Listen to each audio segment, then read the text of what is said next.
another book review. This time, well, it's not really a Wing Chun book, so it is Chinese Kung Fu, Philosophical Art of Self-Defense by none other than Bruce Lee. Right. So this is a classic old school book, and it is a Bruce Lee book. And it is an early.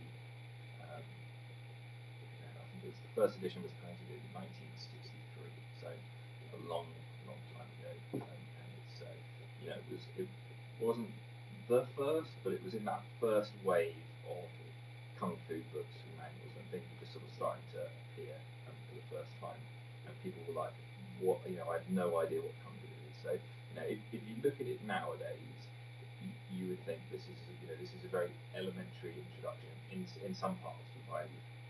And also it's incredibly generic, right? So basically what Bruce Lee does is he introduces what the key principle, like what Wing Chun, not Wing Chun, what Kung Fu is, what Chinese, what the components of martial arts are. Basically lists off some of the styles as well, so a short list of what things are in there, gives some basic principles, and then he spends quite a long time just introducing you to what are basic stances, so like what's a horse stance, what's a bow stance, what's a cat stance, cross leg stance, all this kind of thing. He teaches you how to stretch. He does like a Shaolin stretching routine in there. He does leg swings. He does all the sort of the basic core training that is in sort of northern or southern systems like Shaolin style things. And then he does a lot of like basic blocks and attacks and things. And it was sort of very early Bruce Lee before he really developed his own style, because you don't see many photos of Bruce Lee where he's wearing these silk pajamas, right? And he was sort of showing the very traditional elements of Kung Fu, and sort of shouting out for what Kung Fu was and how it was different to karate and what the other things that people had done. And then the other element that he includes is a sort of a round off on what yin and yang is and how it works and what the principles are.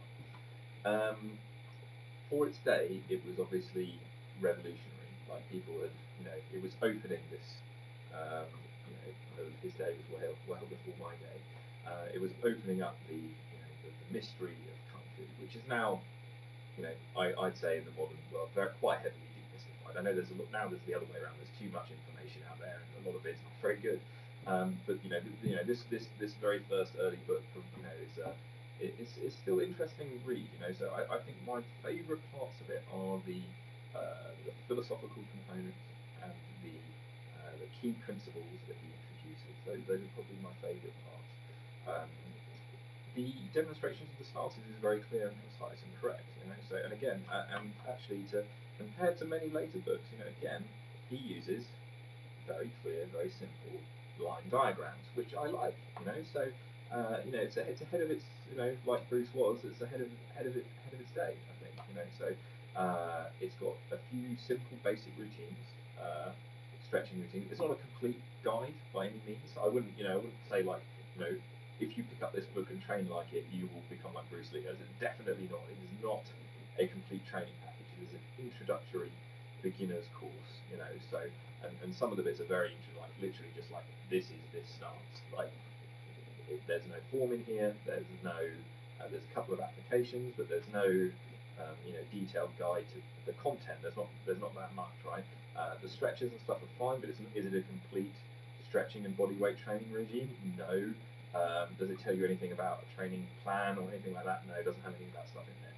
But as a primer or an introduction to Chinese Kung Fu, I would still recommend reading it. I think it's good. It's a simplified. It's got the sort of key yin yang principles, and it describes what Kung Fu is. It includes all the different types of styles, not all of them, but it gives a sort of list and an overview. It describes the difference between northern and southern styles. The philosophical section at the end is quite good. And then it's just got a basic, key description of, some attacks and defences, and some sort of, and the training patterns, including leg training, waist training, stretching, all that kind of stuff. I still think it's perfectly good. And you could read that and you'll be like, oh, okay, so leg swings, they're good. They make me kick higher. Nothing wrong with leg swings. Everyone's been using them for thousands of years. So a lot of good stuff in this little book. Yeah, so the criticism's obviously short, it's early, it's not a complete description, but for for when it was when in its time and how it's presented, I'd say it's definitely a good book. And you could probably grab it very cheap nowadays, say a couple of quid, second hand, I imagine. So it's a definite, it's a recommend. So if you're doing kung fu, if you're doing Wing Chun, it's not Wing Chun, so it's not about that. It's a little bit overview of kung fu styles, probably mainly focused on a southern approach. Then by all means check it out. I don't think I can give it stars because it's not really a specific this or that. It's its own thing, and but it's definitely a recommend. So good, thank you very much. And this is Mark from Chun Kung Fu. Train hard. Remember, be like water, and see you next time. Bye.